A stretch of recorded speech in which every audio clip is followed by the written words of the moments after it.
Hello friends, welcome to my channel. আশা করি সবাই ভালো আছো। আমি খুব একটা ভালো নেই, কিন্তু তবুও ভালো থাকার চেষ্টা করছি। আমাদের তো ভালো না থাকলে উপায় নেই। বাড়িতে দুটো বাচ্চা আছে, না হলে খেতে পাবে না। তো শরীর যখন একটু সুস্থ হয়ে ওঠে, তখনই আর শুয়ে থাকার কথা ভাবতে পারি না। তখন মাথার মধ্যে হাজার একটা চিন্তা হয়। বাড়িতে কত কাজগুলো তো করতে হবে, রান্না করতে হবে, না হলে ছেলেরা খেতে পাবে না। এই বলেই উঠে পড়েছি। গলার অবস্থা তো বুঝতেই পারছো, যার জন্য কয়েকদিন থেকে কোনো ভিডিও দিতে পারিনি। আজকে ওরই মধ্যে গলাটা একটু আওয়াজ বের হচ্ছে, শরীরটা ঠিক লাগছে, তাই ভাবলাম আজকে একটা ভিডিও তোমাদেরকে সঙ্গে সঙ্গে শেয়ার করি। তো সামনেই হচ্ছে অর্ণবের, মানে আমার ছোটো ছেলের দুষ্টুর পরীক্ষা, তো ওকেও পড়াতে হচ্ছে। ওরও শরীরটা খুব একটা ভালো ছিল না, কয়েকদিন ও স্কুলেও যেতে পারেনি। তো আজকে তাই ওকে একটু পড়াবো, তারপরে রান্নাবান্না করব। আর কিছু বাড়ির কাজ হোক না হোক, রান্নাটা তো করতেই হবে। তো চলো, তোমরা ভিডিওটা শেষ পর্যন্ত দেখতে থাকো। আর যারা যারা আমার চ্যানেলটা সাবস্ক্রাইব করে দিয়েছো, তাদেরকে অনেক অনেক ধন্যবাদ। আর যারা যারা এখনও পর্যন্ত সাবস্ক্রাইব করোনি, তাদেরকে বলছি আমার চ্যানেলটা সাবস্ক্রাইব করে আমার পাশে থেকো, আর ভিডিওটা শেষ পর্যন্ত দেখতে থাকো। চলো।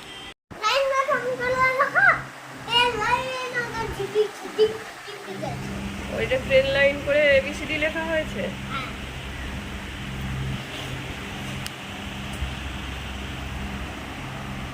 ট্রেনের মতন ট্রেন হয়েছে নাকি এটা, এঁকে বেঁকে এমনি করে।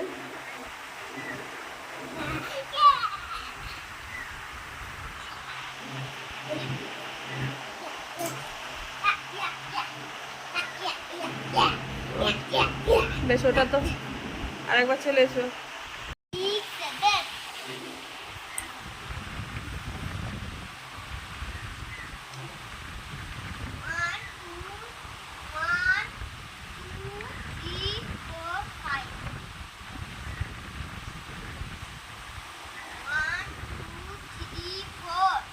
না, ওটা ওটা এটা ধরো না, এই বড় ড্যাশটা ধরো না,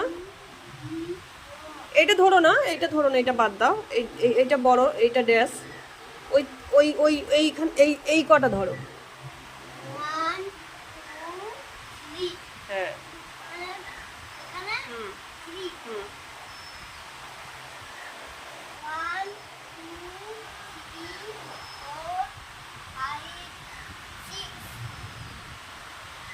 ভেরি গুড, গুড বয়। হ্যাঁ, এইদিকে যেগুলো আছে এগুলো দেখে ওখানে বেছে বেছে সার্কেল করো। প্রথম থেকে করো।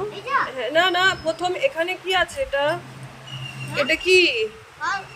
তাহলে ওখানে কোথায় অ আছে সেটা সার্কেল করো। রোজ করছো, ভুলে যাচ্ছ নাকি? প্রথমের লাইনে কোথায় আছে?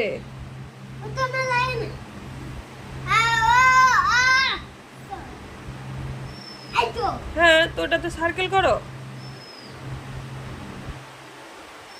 তারপরে কি আছে? কোথায় হর্ষই? এইটা কি? হ্যাঁ, তাহলে ওখানে রি দেখো। হ্যাঁ, তো ওটা সার্কেল করো। হুম, করো। তারপরে এটা কি? হুম, করো। তারপরে হুম, ও ও ওইটা কেন হবে, ওটা কেন হবে, ওই লাইনটা কেন হবে? পরের লাইনটায়, এই লাইনটা, এইটা এইটা এইটা। হ্যাঁ। হুম হুম। তারপরে এটা কি? এই দীর্ঘ, বলো। ওটা কেন হবে? যে যার এক একটা করে তো লাইন আছে। এইটা তো এই লাইনটা, তুই এই দিকে কেন খুঁজছিস?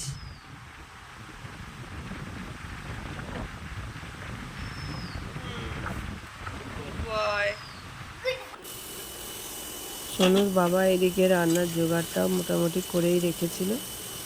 আজকে খুব বেশি কিছু রান্না হবে না। আমি পড়িয়ে উঠে চাপিয়ে দিলাম রান্নাটা। ভাতটা তো আগেই ওর বাবা করে রেখেছিল।